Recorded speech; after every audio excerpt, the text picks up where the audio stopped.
Bueno, pues bienvenidos, vamos a arrancar con nuestro estudio de hoy. Vamos a abrir nuestras Biblias. Si traen Biblia, ábranla por favor en el Evangelio de Juan. Si no, no hay problema, vamos a ir aquí proyectando los versículos y ahí los vamos a ir leyendo. Hace 2000 años nació Jesucristo. No hay ninguna duda de esto. La vida de Jesús es el evento histórico que mayormente ha sido comprobado pues de todos los eventos del pasado. No hay ninguna duda, nadie tiene duda de que Cristo vino, de que Cristo nació en Belén hace 2000 años, vivió una vida, fue crucificado y después resucitó. Y en diciembre, ahora que se acerca la Navidad, pues estamos estudiando el nacimiento de Jesús desde diferentes puntos de vista. Platicábamos la semana pasada que pues todos conocemos la historia, ¿no? Nació en Belén, los Reyes Magos, bueno, los Reyes, los Magos de Oriente, los Reyes Magos, la estrella de Belén, los pastores, todo esto lo conocemos. Pero nos dieron un pase VIP para pasar detrás del escenario y ver realmente en qué consiste la Navidad, fuera de conocer la historia que todos conocemos. Vamos a irnos adentrando al por qué, al cómo, al cuándo. La semana pasada vimos un capítulo de Gálatas en donde entendimos que Jesús vino a su tiempo, que Dios había determinado el cómo, el cuándo, el dónde desde hace muchísimo tiempo, desde el principio del tiempo de hecho. Y el nacimiento de Cristo pues tenía un porqué. Y hoy nos vamos a adentrar al Evangelio de Juan para estudiar un poquito más acerca de Jesús, de esta luz que nació en el mundo. Jesús es descrito en la palabra de Dios como la luz del mundo. Vamos a entender un poquito acerca de esta luz. Entonces vamos al Evangelio de Juan. Vamos a empezar en el capítulo 1, versículo 6. Hubo un hombre enviado de Dios, el cual se llamaba Juan. Este vino por testimonio para que diese testimonio de la luz, a fin de que todos creyesen por él. No era él la luz, sino para que diese testimonio de la luz.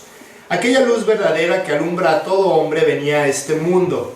Se refiere a Jesús. En el mundo estaba, y el mundo por él fue hecho, pero el mundo no le conoció. A lo suyo vino, y los suyos no le recibieron. Mas a todos los que le recibieron, a los que creen en su nombre, les dio potestad de ser hechos hijos de Dios, los cuales no son engendrados de sangre, ni de voluntad de carne, ni de voluntad de varón, sino de Dios. Juan escribe este evangelio. Él hizo una recapitulación muy extensa de todos los hechos en la vida de Jesús, los milagros, todo lo que él hizo mientras él estuvo en la tierra. Y realmente cuando Juan escribe su evangelio, él lo escribe con dos motivos principales. En primer lugar, para apoyar la fe de los creyentes. Eran cartas que ellos escribían en ese entonces para describir cosas o para enseñar cosas a las personas en el sentido espiritual. Entonces, había muchos creyentes que habían visto a Jesús, que lo habían tocado, que habían caminado con él, otros que solamente habían escuchado de él. Y cuando Juan escribe el Evangelio, él quiere reforzar la fe que todas estas personas tenían. Decir, ustedes ya conocieron a Jesús, ya lo invitaron a vivir a sus vidas, ahora yo quiero que ustedes se alienten con la vida de él, con las enseñanzas, que entiendan exactamente el motivo por el cual Cristo vino a vivir a este planeta. Por otro lado, había personas que no creían, personas que no querían recibir las enseñanzas de Jesús, o que dudaban, o que tenían otras doctrinas diferentes. Y el Evangelio de Juan es escrito también en este sentido, para convencer a la gente de que Jesús era el Hijo de Dios, que no era solamente un gran maestro, o un gran líder, o un profeta, como algunos lo veían, sino que realmente era el Hijo de Dios. Los evangelios, hay 4 evangelios, y cada uno, aunque pareciera que habla de lo mismo, en realidad no. En realidad cada uno de los evangelios van describiendo a Jesús de una manera diferente. Uno de ellos como el Rey de Reyes, otro como un siervo. El Evangelio de Juan describe a Jesucristo como el Hijo de Dios. Ese era el propósito del Evangelio de Juan, que la gente viera a Jesús como el Hijo de Dios. Dice los últimos 2 versículos del Evangelio, en Juan 20, 30 y 31. Jesús hizo muchas otras señales en presencia de sus discípulos, las cuales no están escritas en este libro, en el Evangelio. pero estas se han escrito para que ustedes crean que Jesús es el Cristo, el Hijo de Dios, y para que al creer tengan vida en su nombre. Este es el propósito de Juan al escribir su carta, que la gente creyera que Cristo era el Hijo de Dios y que para que al creer tuvieran vida eterna en su nombre, para que al creer pudieran vivir la vida de una manera diferente, tener otro enfoque de las cosas que ellos hacían en ese entonces a las personas a las cuales se escribió esta carta. Sin embargo, no se limitó Dios a escribir esta carta a unas cuantas personas que vivieron hace 2000 años, sino que esta carta ha llegado a nuestras manos porque también Dios tiene que decirnos muchas cosas a través de esta carta.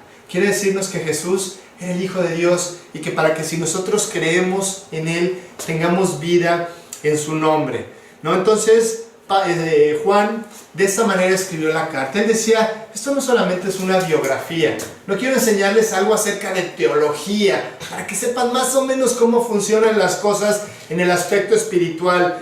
No les quiero contar solamente la historia de un hombre, quiero que entiendan que Cristo vino aquí a vivir y a morir por ustedes, para que ustedes puedan tener vida eterna en su nombre, para que crean que Jesús es el Hijo de Dios. Esta es la conclusión del Evangelio de Juan, y en realidad esta es la conclusión de toda la vida, de toda la Biblia, perdón. Toda la Biblia habla de Jesús. Desde el Antiguo Testamento, desde Adán y Eva, Dios nos está presentando a Jesucristo. Y a lo largo de todo el Antiguo Testamento, y pues obviamente en el Nuevo Testamento, en donde específicamente se habla de Jesucristo. Y se habla de Él para que nosotros nos convirtamos y para que nosotros crezcamos en una relación personal con Dios. Entonces en esta carta, en el versículo 5, mantengan sus Biblias en el capítulo 1 de Juan, vamos a estar regresando a él. En el versículo 5, Juan nos habla de Jesús como esa luz. La luz en las tinieblas resplandece y las tinieblas no prevalecieron contra ella. Dice Juan, las tinieblas no se dieron cuenta o no se quisieron dar cuenta de que la luz estaba entre ellos. Este bebé que había nacido, que había vivido alrededor de 30 años preparándose para este ministerio y ahora ha ido predicando por las calles de Jerusalén y de todo Israel, es la luz que Dios envió a este mundo, y las personas no quisieron reconocer esta luz. Las tinieblas no se dieron cuenta de que la luz estaba entre ellos. Jesús vino a que lo reconocieran, ¿no? No es como muchos artistas, ¿no? Deportistas que no pueden ni salir a la calle, ¿no? Porque todo el mundo va y les toma fotos y autógrafos, y estos patos salen con lentes oscuros, gorro, cachucha, todo para que nadie se dé cuenta, ¿no? Jesús era al contrario. Jesús quería que todo el mundo se diera cuenta de quién era Él, no para gloria de Él, sino porque Él sabía lo mucho que la gente lo necesitaba. Él sabía lo mucho que tú y yo necesitamos a Dios en nuestras vidas, ¿no? Juan, al escribir su carta, hace muchas referencias al Antiguo Testamento, porque debemos recordar que en este tiempo de Jesús, el Imperio Romano estaba todo lo que daba. Ellos habían gobernado una buena parte del mundo conocido. Entre estas ciudades y territorios que gobernaban estaba el territorio de Israel o Jerusalén, y había muchos judíos en este entonces. Los judíos, muchos religiosos, mucha gente que tenían en su mente la idea de seguir la ley, de seguir los mandamientos, que también habían escuchado acerca de un Mesías que algún día iba a venir. Y bueno, pues en este momento es cuando Jesús viene y cuando Juan está escribiendo su carta. Y quería hacerles ver a todos estos judíos que Jesús era el Hijo de Dios, aquella persona que ellos por siglos habían estado esperando. Y en Juan 1:1, cuando empieza su evangelio, dice: en el principio era el Verbo, refiriéndose a Jesucristo. Y el Verbo era con Dios, y el Verbo era Dios. Empieza con una frase que es muy particular. De hecho, es la misma frase con la cual la Biblia empieza.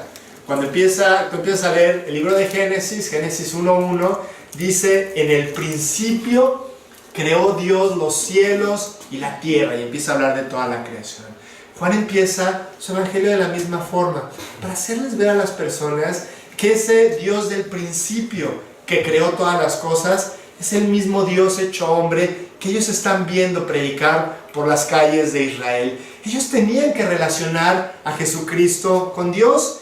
Y dice Juan que este verbo, esta luz, vino a caminar entre los hombres, en las tinieblas de este mundo. También, esto que está diciendo Juan, era una profecía que Isaías, muchos años antes, había escrito. En Isaías 9:2, el pueblo que andaba en tinieblas vio gran luz. Los que moraban en la tierra de sombra de muerte, luz resplandeció sobre ellos. 700 años antes de Jesús, Isaías había escrito esto. Decía, un día va a llegar la luz que va a alumbrar a todo el mundo, a todas las personas. Una luz que no solamente se va a ver con los ojos, sino se va a ver con el corazón. Esa luz que quiere entrar a vivir a la vida de las personas. Y también en el versículo 7, Juan nos dice que su propósito era dar testimonio de que para que todos creyeran, ¿no? En el versículo 9 también dice, a todo hombre. Realmente Jesucristo quería llegar a la vida de todas las personas. Y yo te quiero aquí aclarar algo. Hay muchas personas que piensan que esto que tiene que ver con Dios, la Biblia, las cuestiones espirituales, pues solamente es para algunas personas, ¿no? Que no aplica para todos, ¿no? Y realmente tú ves cómo Dios está muy interesado, no en todas las personas, sino en cada una. Tú eres muy importante para Dios. En lo particular, no vamos a llegar al cielo en bola, ¿no? Ya llegué con mis cuates, ¿no? Dios, a ver, ya somos 25, ¿no? Vamos a llegar personalmente con Él, y Dios va a tener una conversación personal con cada uno de nosotros. Y en realidad, Él quiere tener una relación personal con cada uno de nosotros. Dice la Biblia que en aquel día, cada uno de nosotros dará a Dios cuenta de sí. Cada uno en lo personal vamos a arreglar nuestras cuentas con Dios aquel día. Realmente Jesús vino a alumbrarnos a todos, porque todos estamos necesitados de Dios. Todos necesitamos tener una comunión con Él. Y Dios, viendo esta necesidad que tú y yo tenemos, Él tomó la iniciativa. Él decidió venir, dice el versículo, aquella luz vino. Dios decidió por iniciativa propia enviar a Jesucristo. Jesús, mucha gente piensa que cuando Él vino aquí, Él fracasó, porque Él fue crucificado, Él fue humillado, fue golpeado, fue muerto, y en realidad la vida de Jesucristo fue un éxito rotundo. A eso venía Él. Esa luz de la cual estamos hablando, Él venía a nacer en Belén, por supuesto.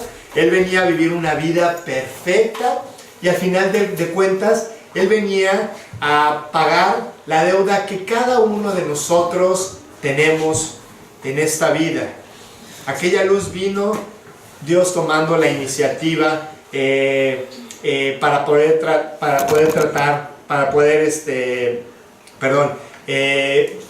resolver el problema que nosotros teníamos eterno. Nosotros vivimos en tinieblas. Dice la Biblia que el hombre vive en tinieblas, que vamos por esta vida pues haciendo lo mejor que podemos, tratando de aprovecharla al máximo, tratando de entender lo que pasa, pero en realidad estamos en tinieblas. Yo cuando tenía probablemente unos 11 o 12 años jugaba un juego con mis amigos. Íbamos siempre a casa de unos compadres de mis papás. Y entonces lo que hacíamos es que cuando llegaba la noche, ellos tenían una recámara muy grande, ¿no? Entonces cerrábamos las cortinas, apagábamos las luces y hacíamos dos equipos. Y entonces al fondo del cuarto poníamos un objeto que era el tesoro, ¿no? Que teníamos que encontrar.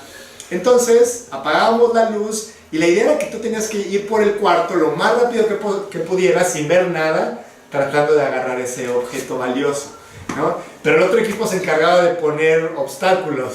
Ya te imaginas así los trancados que nos dábamos, ¿no? Entonces entrabas corriendo y ¡pam!, te tropezabas y después no sabías ni con qué te caías, ¿no? Y terminabas todos golpeados y ya sabes, ¿no?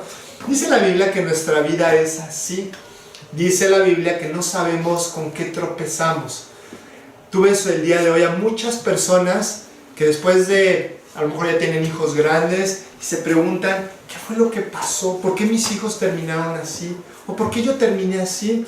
Si realmente yo tenía buenas intenciones, yo quería echarle ganas, en mi mente estaba la idea de que las cosas funcionaran y salieran bien, ¿qué pasó en el camino?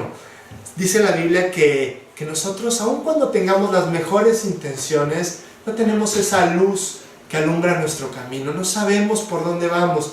El sentido de la vida solamente es echarle ganas, tratar de acumular éxitos, que nuestros hijos salgan adelante y ya, pero en realidad no tenemos un objetivo real de nuestra vida, porque en el momento en que nuestros hijos se van, en el momento en que se acaba la prosperidad, en el momento en que las cosas cambian, todo se viene para abajo. Realmente no tenemos un objetivo estable si Dios no está viviendo en nuestras vidas. No sabemos con qué tropezamos. En su amor, Dios, entendiendo esto en el corazón de cada persona, decidió venir a este mundo. Es lo que celebramos ahora, en este mes, donde hablamos tanto de la Navidad y todo lo que viene. En realidad este es el motivo de la celebración, el verdadero motivo, no como el motivo que se ha ido degenerando a lo largo de los años, ¿no? En donde ya todo es regalos y fiesta y comida y todo eso, ¿no? Y el motivo principal en muchas ocasiones se hace a un lado. Jesús vino, esta luz vino al mundo, y muchos hombres de ese entonces y también de hoy decidieron permanecer en tinieblas. Decidieron decir, ¿sabes qué? Gracias por lo que me dices, pero pues yo tengo la tradición de mi familia, esto me enseñaron desde chico, o yo creo en otras cosas, o yo pienso que sí, en cierta forma tú tienes razón, pero hay otras cosas diferentes, haciendo a Dios totalmente a un lado, totalmente a un lado. Dice un versículo, probablemente el versículo más conocido de toda la Escritura, Juan 3:16. Dice, porque de tal manera amó Dios al mundo, que ha dado a su Hijo unigénito, para que todo aquel que en Él cree no se pierda, mas tenga vida eterna. Para eso vino Jesucristo. De tal manera te amó Dios, que dio a su Hijo unigénito, para que tú y yo no nos perdamos. Dios, dice el pasaje, Dios amó, Dios dio y Dios busca. Esta luz vino a darnos una oportunidad absolutamente a todos, a hombres, a mujeres, a niños, a jóvenes también, sí, también a jóvenes. No sé si tú sepas que la mayoría de los apóstoles eran jovencitos de entre 15 y 20 años. No eran así los señores ya grandes, barbones, ¿no? Que apenas pueden caminar con bastón. No, eran puros chavos, eran gente joven que estaban siguiendo a Jesucristo. Dios nos busca absolutamente a todos. Por favor, no pienses que estás demasiado joven para buscar a Dios y que digas, no, pues yo voy nada más porque mis papás me traen. En realidad, entre más temprano busques a Dios, más beneficio vas a tener en tu vida. Dice un versículo, ¿cómo dice el versículo? Ya se me olvidó. El versículo de Eclesiastés. Acuérdate de tu Creador en los días de tu juventud. Exactamente. Acuérdate de tu Creador. Acuérdate de tu Creador en los días de tu juventud. Antes que vengan los días malos y lleguen los años de los cuales digas, no tengo en ellos contentamiento. Es mejor que busques a Dios, es lo mejor que te puede pasar. Créanme, muchachos, Dios no es aburrido. No se trata de que todo el día estemos solamente encerrados sin hacer absolutamente nada. Dios tiene una bendición muy profunda en la vida de cada persona que pone su esperanza en Él. Y entonces Dios ha venido desde la eternidad al mundo a buscar al hombre, y Juan nos describe la reacción de las personas. En realidad no fue una reacción así de mucho entusiasmo, no dijeron, yes, ya llegó, no, ya lo estábamos esperando y por fin está aquí. En realidad no, en realidad él acababa de nacer y ya lo querían matar. No, desde que él nació fue perseguido, fue ignorado, fue menospreciado, desde el día en que nació hasta el día en que fue crucificado.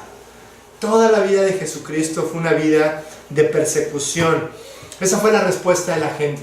No fue una respuesta de entusiasmo y de darle gracias a Dios porque finalmente había esperanza en este mundo. ¿Cuál es tu respuesta hacia Jesús? Yo te quiero preguntar. Ahora que estamos en esta época de recordar que Cristo nació y que vino, ¿cuál es la respuesta que tú tienes hacia Él? ¿Es una respuesta de gozo realmente? ¿Una respuesta de quiero seguirte, Señor, quiero buscarte? o una respuesta de indiferencia, o una respuesta de ignorancia, como la mayoría de estas personas. ¿Has entendido tú realmente quién es Jesús? Jesús no es solamente una historia de una persona que vivió hace muchos años. Muchos piensan que es hasta una historia anticuada, ¿no? Que ya las cosas ahorita son diferentes. Jesús es mucho más que esto. ¿Quién es Jesús para ti? Tú entiendes exactamente por qué Él tuvo que tomar un cuerpo humano y venir a vivir a este planeta. Es posible que tú conozcas la teoría, ¿no? Que conozcas las historias de Jesús. Yo creo que todos aquí, en mayor o menor grado, conocemos las historias de Jesús, ¿no? Yo desde que nací, a mí me platicaron de una u otra forma quién era Jesús. Obviamente, pues la Navidad, todas las Navidades, recordamos Belén, los pastorcitos, todo esto, ¿no? Y a lo mejor en mayor o menor grado conoces algunas de las partes de la Biblia, las historias de Jesús. Pero no es suficiente conocer la teoría. Si tú conoces solamente la teoría de la Biblia se convierte en cualquier otro libro, en un libro como cualquier otro, nada de diferente. Pero realmente si tú puedes aplicar la teoría de la Biblia a tu vida y la puedes hacer práctica, tu vida no puede ser la misma. Dice Dios que Él transforma las vidas. Cristo vino en este momento en lo que estamos estudiando a partir la historia de la humanidad en dos partes. No todos los días nos acordamos de Jesús. Cuando dices vivimos en el año 2017, estás acordando, el punto de referencia es Jesucristo, es la vida maravillosa de este hombre, de este Dios hecho hombre. Él vino a partir la historia de la humanidad en dos, de la misma manera que quiere partir la historia de tu vida en dos. Que tú puedas decir, yo era de una forma antes de conocer a Dios, antes de invitar a Cristo a vivir a mi vida, antes de que Él naciera en mi corazón, pero ahora las cosas son diferentes. Ahora las cosas han cambiado. Este es el propósito de Jesucristo en la vida de cada una de las personas. Nuevamente, no de unos escogidos, no de las personas que tenemos la bendición y el privilegio de enseñar la Biblia, o que hemos estudiado la Biblia por algunos años. Realmente esto es para todos. Dios quiere transformar tu vida. No te conformes con conocer solamente la teoría. No, Juan te diría, para eso escribí el Evangelio, para que tú sepas que Jesucristo es el Hijo de Dios y que Él puede transformar tu corazón. Realmente es un privilegio, la verdad, que podamos nosotros estar aquí con toda la libertad del mundo estudiando la Biblia. Dios, cada domingo que tú vienes aquí, Él está buscando hablarte. Él está buscando enseñarte algo. Yo sé que a lo mejor tú puedes decir, me gustan estas partes del domingo, estas cosas no me gustan. O sea, todo el mundo tenemos diferentes ideas y opiniones acerca de las reuniones que tenemos los domingos. Pero a mí sí me gustaría que en tu mente se quedara la idea de que Dios está tratando de hablarte cada vez que tú vienes aquí. Es un compromiso semanal con Dios. Dios en verdad está anhelando que tú vengas cada domingo a poder escuchar lo que Él tiene que decirte, porque para Él es muy importante. Y también para ti debe de serlo. También para ti lo es, si tú decides apropiar esto. Y Juan escribió su evangelio para que pudiéramos reconocer a la luz del mundo. No sé si han visto, nuestra iglesia se llama G316, nuestro grupo. Y es por generación 3.16. Vimos el evangelio, el versículo de Juan 3.16 que tenemos aquí. Realmente esa es la verdad fundamental de nuestra iglesia, que Jesús vino al mundo para que todo aquel que cree no se pierda, mas tenga vida eterna, para que tú puedas invitar a Dios a tu corazón, para que tú puedas caminar junto con Él durante toda tu vida, y el día que llegues a la eternidad, Dios te diga, vas a pasar la eternidad conmigo, para que tú tomes esta decisión tan importante en esta vida. Esta luz de la cual nos está hablando Juan tiene tres características que vamos a ver ahora. En primer lugar, esta fue una luz que no fue reconocida, ¿no? Y no es reconocida el día de hoy tampoco, en general. Yo sé que mucha gente cree en Jesús. Yo sé que mucha gente verdaderamente al leer la Biblia o al ir a los diferentes tipos de iglesias que hay, ellos creen que Jesucristo nació, vivió, murió, resucitó, etc. Realmente de eso no estamos hablando. No estamos hablando solamente de que tú creas en Jesús como un personaje histórico, ¿no? Sino que tú reconozcas a Cristo como alguien que tiene que ver contigo. La vida de Jesús tiene que ver contigo. La muerte de Jesús tiene que ver contigo. Esta Navidad que vamos a celebrar, el nacimiento de Jesús, tiene que ver contigo. Año tras año lo celebramos y vemos lo mismo. El nacimiento, los villancicos, los letreros, muchas cosas que tienen que ver con Jesús.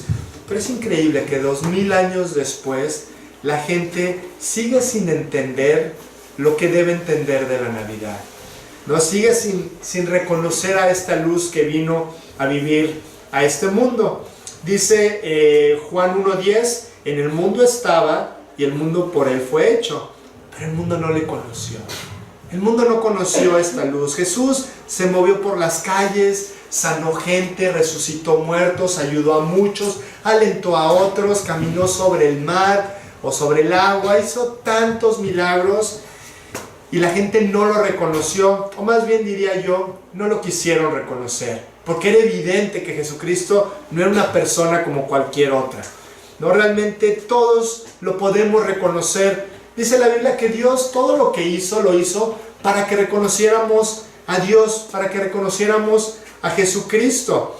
Dice Romanos 1:20, porque las cosas invisibles de Él, su eterno poder y deidad, se hacen claramente visibles desde la creación del mundo, siendo entendidas por medio de las cosas hechas, de modo que no tienen excusa. Dice la Biblia que solamente basta que tú voltees a ver a la creación para entender que tuvo que haber una mano creadora, para saber que Dios está detrás de todas las cosas hechas. La creación tiene las huellas digitales de Dios por todos lados. No necesitamos ser muy abusados para descubrir que Dios está detrás de la creación. Tú checa la perfección de todas las cosas, ¿no? Del universo, de la vida, tu cuerpo humano, cómo funciona tu cuerpo, ¿no?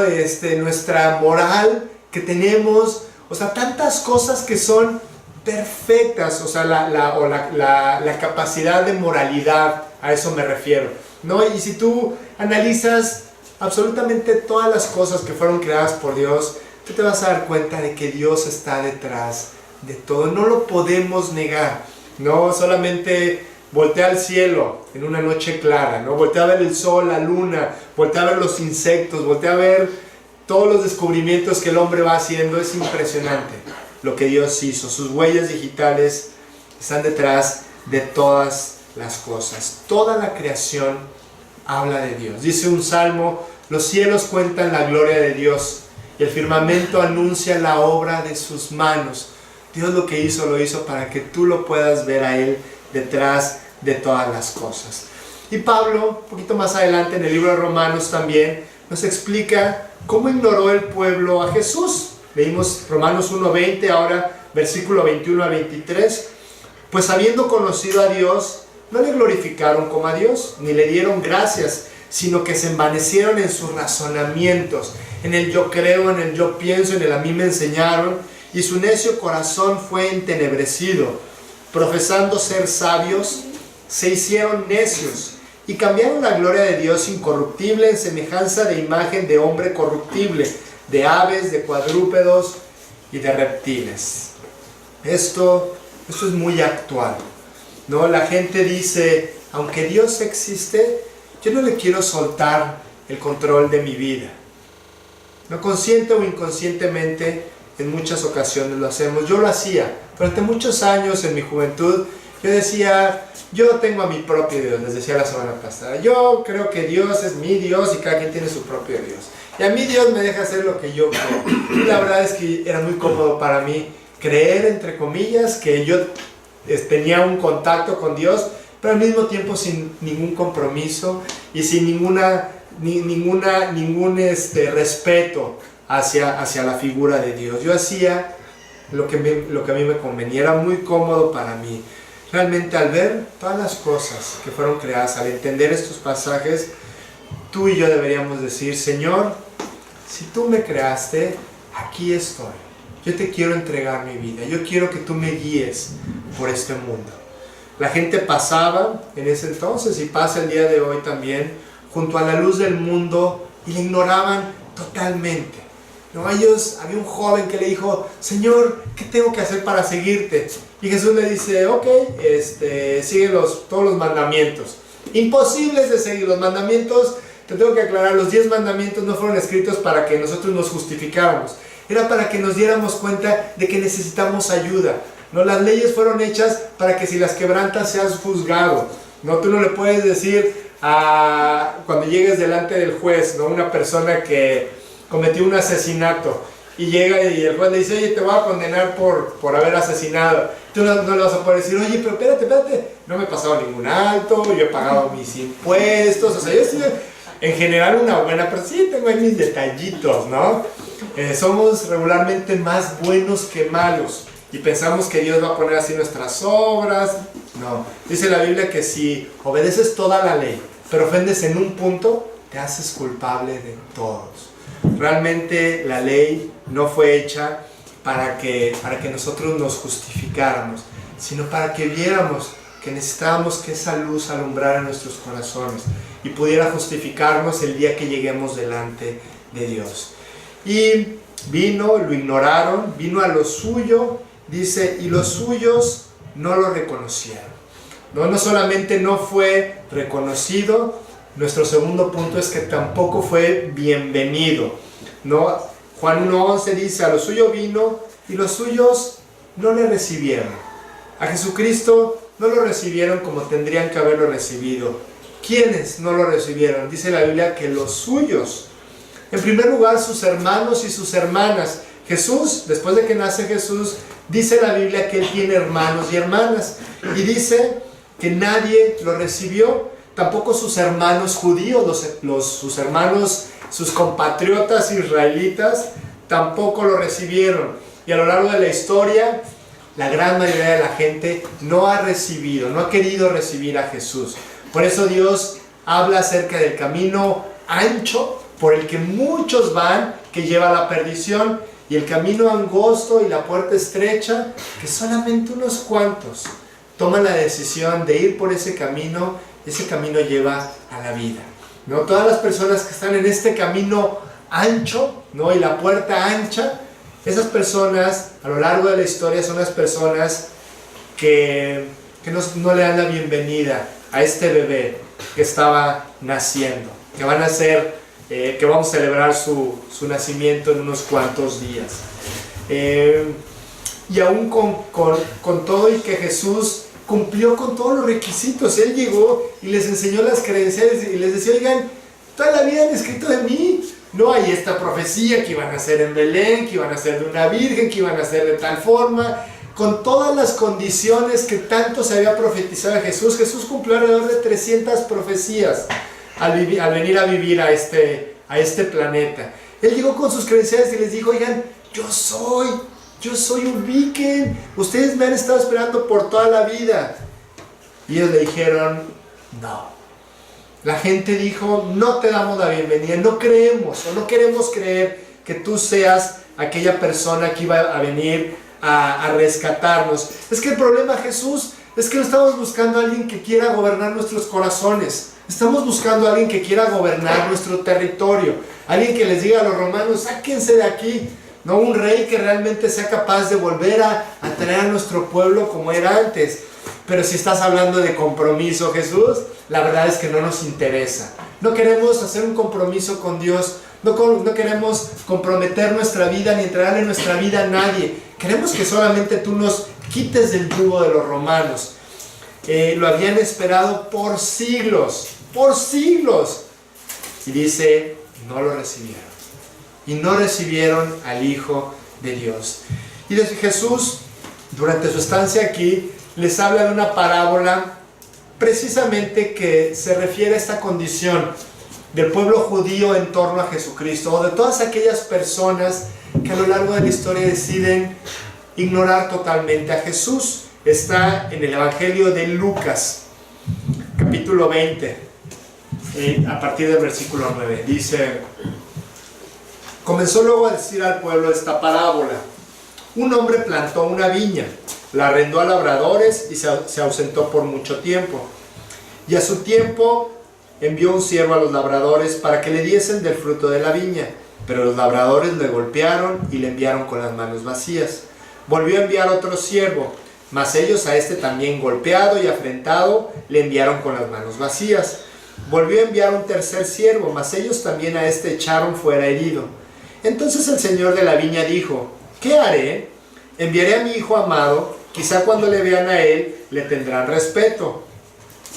Mas los labradores al verle discutían entre sí diciendo: este es el heredero, venid, matémosle para que la heredad sea nuestra. Está hablando de Jesús. Jesús está profetizando su muerte. Y le echaron fuera de la viña y le mataron fuera de Jerusalén. ¿Qué pues les hará el Señor de la viña? Vendrá y destruirá a estos labradores y dará su viña a otros. Cuando los judíos, los fariseos que estaban escuchando esto, oyeron esto, dijeron: Dios nos libre. Pero él mirándolos dijo: ¿qué pues es lo que está escrito? La piedra que desecharon los edificadores ha venido a ser la cabeza del ángulo. Todo el que cayere sobre aquella piedra, Jesús, será quebrantado, mas sobre quien ella cayere le desmenuzará. Esta parábola, es escalofriante. Jesús en este momento lleno de verdad, lleno de gracia, lleno de valentía, les dice cosas que son muy difíciles para oír para ellos. Él les está diciendo: ustedes son estos labradores, ustedes son aquellas personas que a los profetas, aquí cuando habla de los primeros labradores que fueron, habla de todos los profetas que habían ignorado, que les habían menospreciado, a algunos los habían matado como a Zacarías, y dice: ustedes son estos labradores, y entonces Dios ha enviado finalmente a su Hijo. Aquí estoy yo y ustedes me van a matar. Realmente Jesús, con toda su valentía, está profetizando su muerte delante de estas mismas personas que lo matarían a él, ¿no? Y debemos recordar por qué Jesús está contando esta parábola, porque llegan con él y le dicen: a ver, Jesús, todo esto que tú estás haciendo, ¿con qué autoridad lo estás haciendo? ¿Quién te dio chance de hacer esto que tú estás haciendo? Cuestionando al creador del universo, ¿no? Nos sentimos como seres humanos con el derecho de cuestionar a Dios. ¿Por qué me haces esto, Dios? ¿Por qué a mí? No es justo. No es justo que le esté pasando esto a esta persona. Y nos sentimos con el derecho de cuestionar a Dios en muchas ocasiones. Realmente nosotros deberíamos de ser humildes delante de Dios, de entender quién es Él y de entender quiénes somos nosotros. Realmente Jesús estaba tratando de decirles a las personas que ellos no tienen la capacidad de guiarse por esta vida, que siempre existirá un vacío. A lo mejor puedes tener muchas cosas, muchos éxitos y a lo mejor ser una buena persona en los términos humanos, pero siempre habrá una necesidad de Dios. Dios nos dejó un vacío en el corazón a cada persona que solamente Él puede llenar. Tú no puedes llenar ese vacío. Por eso, aun cuando tú alcances muchas cosas, siempre vas a estar necesitando más amor, más dinero, más protección, más salud, lo que tú quieras, ¿no? Porque nosotros tenemos ese vacío en el corazón que solamente la luz del mundo puede llegar a llenar. Dios, al mandar a Jesús, les estaba diciendo a aquellas personas: tienen ustedes necesidad de Cristo, ¿no? Realmente ustedes tienen que buscarlo a Él y aceptarlo en sus vidas. Y en este momento lo que los líderes están haciendo, igual que muchas personas, es desechar a Jesucristo. Estos hombres están buscando razones para asesinarlo. Ellos solamente lo que hacían era seguirlo y ver en qué lo podían cachar para prenderlo y poderlo matar. ¿Sabes? Estaban tratando de apagar esa luz que les molestaba, porque la luz de Jesús puede molestar. Si no la sigues, te molesta. Si no la sigues, te incomoda. O crees en Cristo o lo crucificas. Igual que lo hicieron estas personas. Las personas que vivieron en la época de Jesús o estaban a favor de su vida y de entregarse por completo a Él, o estaban a favor de que Él muriera como finalmente lo hizo. Estos hombres sabían que eran los personajes de esta parábola. ¿no? Y finalmente, en la parábola, y también algunos meses después, en la vida real, Cristo padeció como todos lo sabemos. Hubo una cruz que colgó a Jesucristo. Y realmente lo que colgó a Jesús no fueron los clavos. Lo que mantuvo a Jesús en la cruz no fueron los clavos, sino el amor que Él tenía por cada una de esas personas que lo estaban humillando y lo estaban ignorando. Y también por cada uno de nosotros. Su amor por ti fue lo que mantuvo a Cristo aquella tarde en la cruz.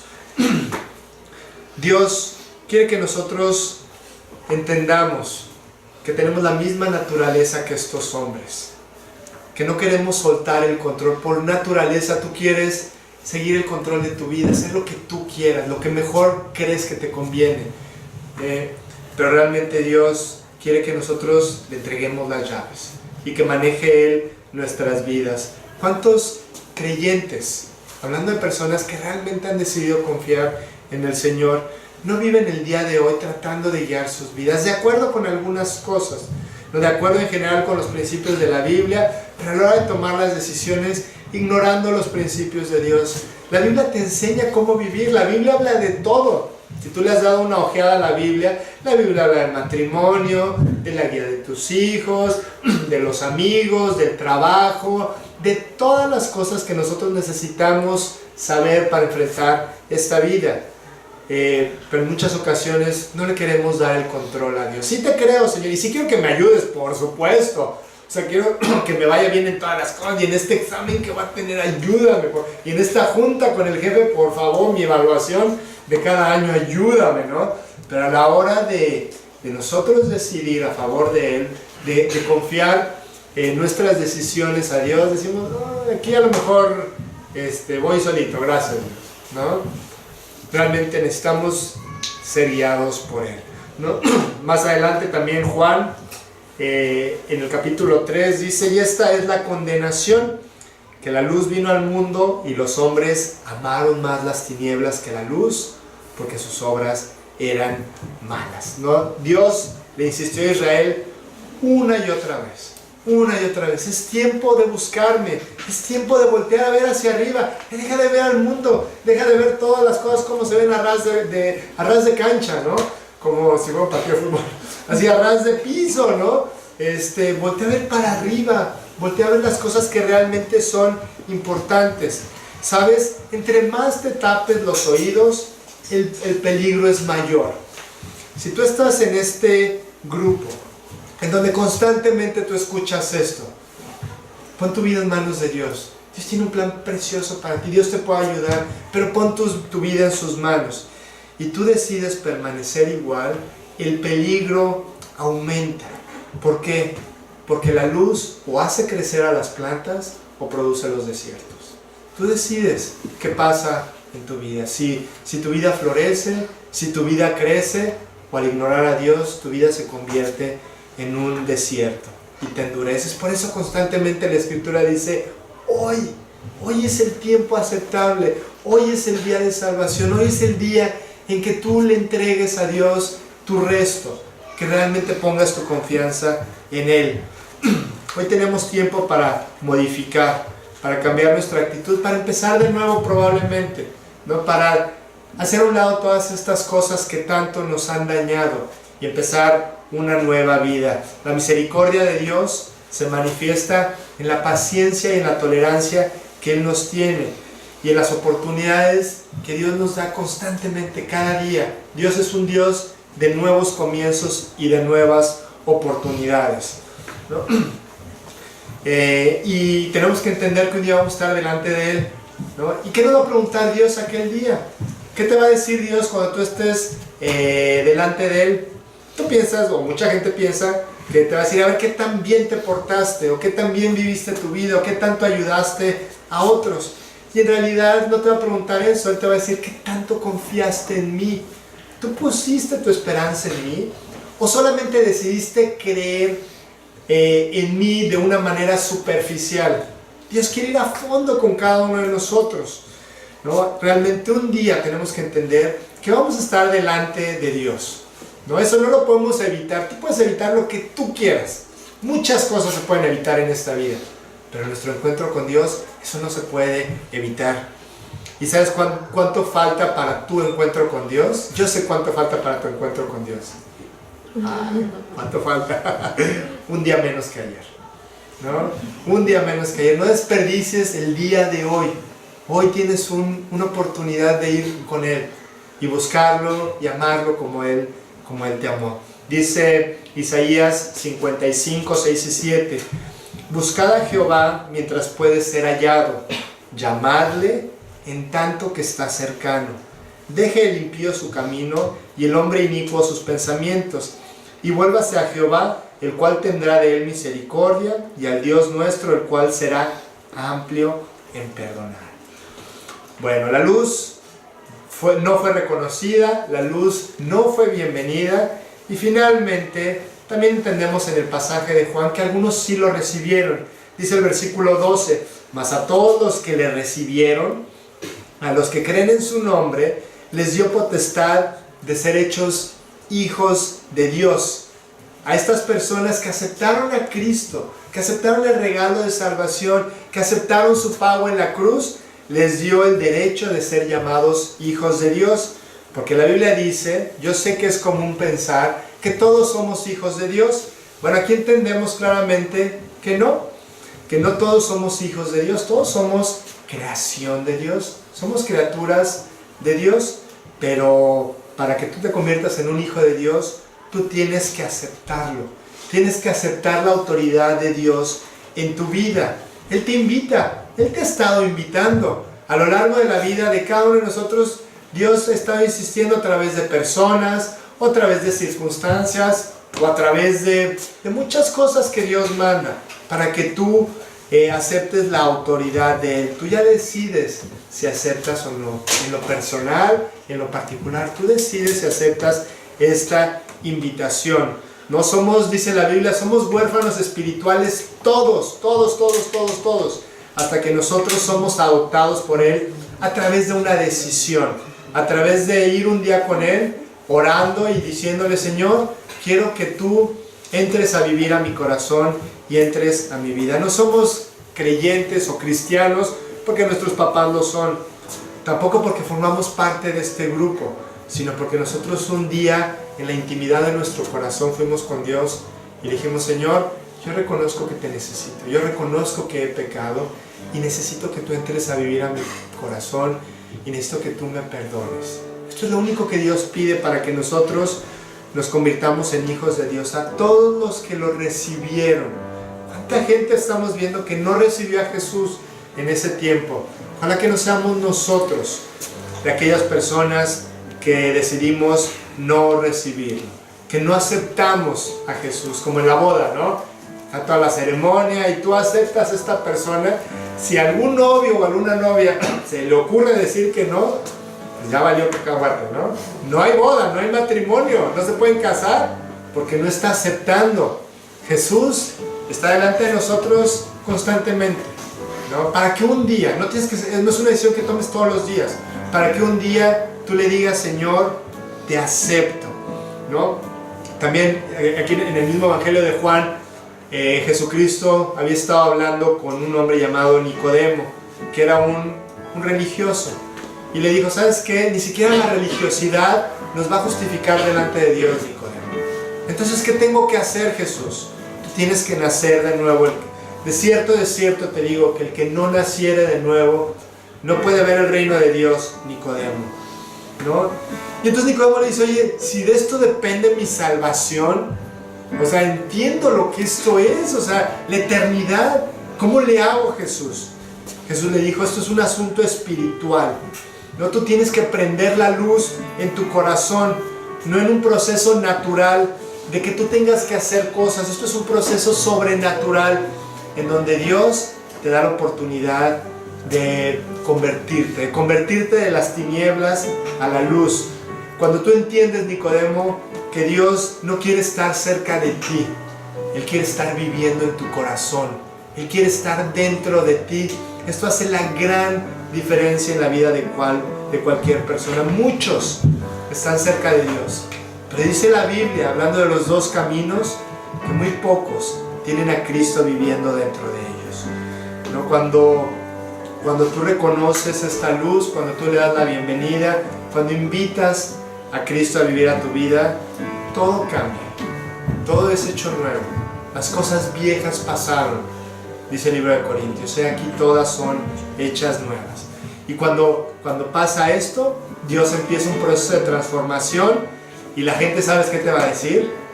¿Cómo se parece a su papá este chamaco? Esta chamaca, ¿no? ¿Cómo te pareces a Dios? ¿No? Dice el versículo que estamos leyendo, que Dios nos da el derecho de ser hechos sus hijos. Hay que parecernos a papá. Ese es el sello que Dios le pone. Tú podrás decir que crees, tú podrás decir que sabes mucho de la Biblia, pero si tu vida no ha sido transformada, entonces a lo mejor tienes que reconsiderar tu situación. Tienes que ir con Dios y decirle: Dios, sigo pensando igual.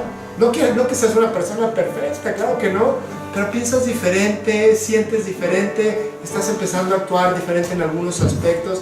Eso es el sello que Dios le pone a nuestras vidas. Yo sé que todos creemos en Dios, yo sé que todos creemos en Jesús, pero ¿tú lo conoces? ¿Realmente tú conoces a Dios?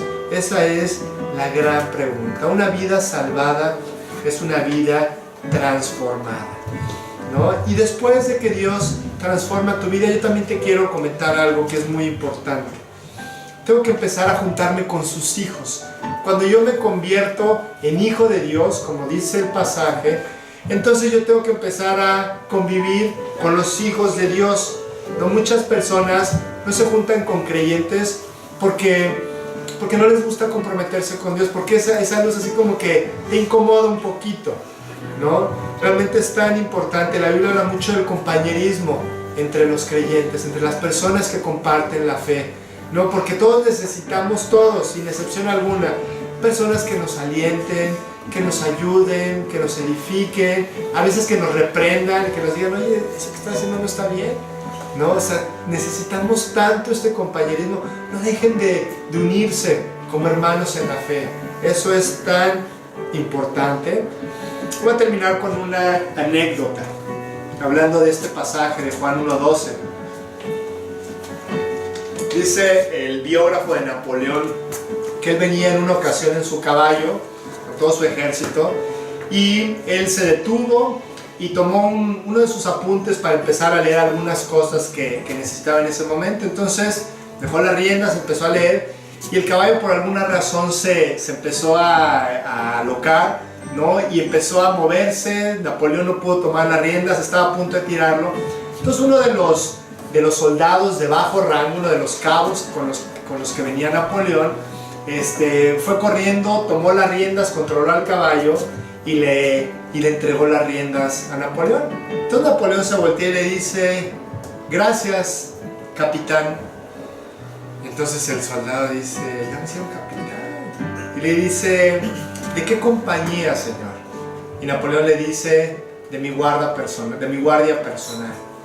Entonces este hombre pues está muy contento, lo han hecho capitán. Entonces va al cuartel, se empieza a arrancar todos los parches y todo lo que tenía de su bajo rango, ¿no? Y se va con los capitanes y le pregunta, le dicen: oye, ¿tú qué haces aquí, no? Si tú eres un soldado raso, ¿no? Y dice: no, yo soy capitán. Y le dicen: ¿con qué autoridad? Y él dice: con la autoridad del emperador. Él en realidad no era un capitán por sí mismo. Lo significativo de esto era la persona que le estaba confiriendo esta autoridad. Y Dios nos da esta autoridad. Nosotros por naturaleza no merecemos ser hijos de Dios, no merecemos formar parte de la familia de Dios, pero el general es lo que está diciendo. Él nos está diciendo: yo digo que tú eres mi hijo. Tú no te imaginas la bendición que esto es, lo grande que esto es, que Dios nos dé la oportunidad de formar parte de su familia. Él es el único que nos puede dar esta autoridad, no nosotros mismos. No el hecho de decir: pues todos somos hijos de Dios porque yo así lo creo y porque así me han dicho. Dios es el único que nos da el mayor privilegio que una persona puede tener en esta vida.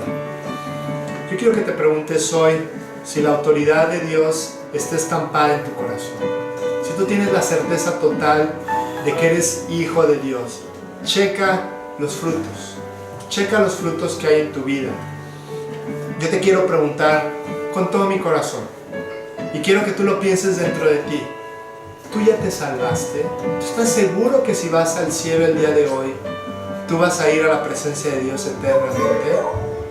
Basándonos en lo que nosotros hemos visto el día de hoy. Si somos o no, somos hijos de Dios. Hay que reconocer esa luz, muchachos. Vamos a celebrar la Navidad de esta forma, con regalos y con comida y con todo lo que ustedes quieran. Está padrísimo. Pero no olviden el verdadero motivo de la Navidad, que esa luz impresionantemente brillante decidió venir a alumbrar el corazón de cada uno de nosotros. Pues muy bien, vamos a orar para terminar. Señor, muchas gracias, Padre, por el privilegio que tú nos das de estudiar tu palabra. Gracias, Señor, por el privilegio de poder ver tu luz alumbrando nuestras vidas, Dios. Gracias, Señor, por tu nacimiento, por tu vida y por tu muerte. Y gracias, Señor, por el profundo deseo que tú tienes de entrar a vivir a nuestras vidas y de transformarlas y de alumbrarlas, Señor. Ayúdanos a responder a ese llamado, Señor. Enséñanos a caminar guiados por tu luz, Señor, a comprometernos contigo y a vivir una vida que te agrade a ti, Señor. Bendícenos, habla al corazón de cada uno de nosotros, Dios, como tú lo debas de hacer, Dios, a través de las personas y de las circunstancias, y que nosotros podamos cumplir el propósito que tú tienes para cada uno en esta vida, Dios. Gracias, Padre, por nuestro grupo, por la bendición de podernos reunir, y te pedimos que tú cuides de nuestras necesidades, de nuestros problemas, de nuestros hijos, de nuestras parejas. Te pedimos que tú nos ayudes, Dios, a verte detrás de todas las cosas que nos pasan y que podamos aprender a confiar en ti, Señor. Te damos gracias, te pedimos que bendigas el resto de día y que nos lleves a todos con bien a casa, Señor, en este día que está nevando y están pues las situaciones un poco complicadas, Dios. Gracias, en nombre de Jesús te damos, Padre.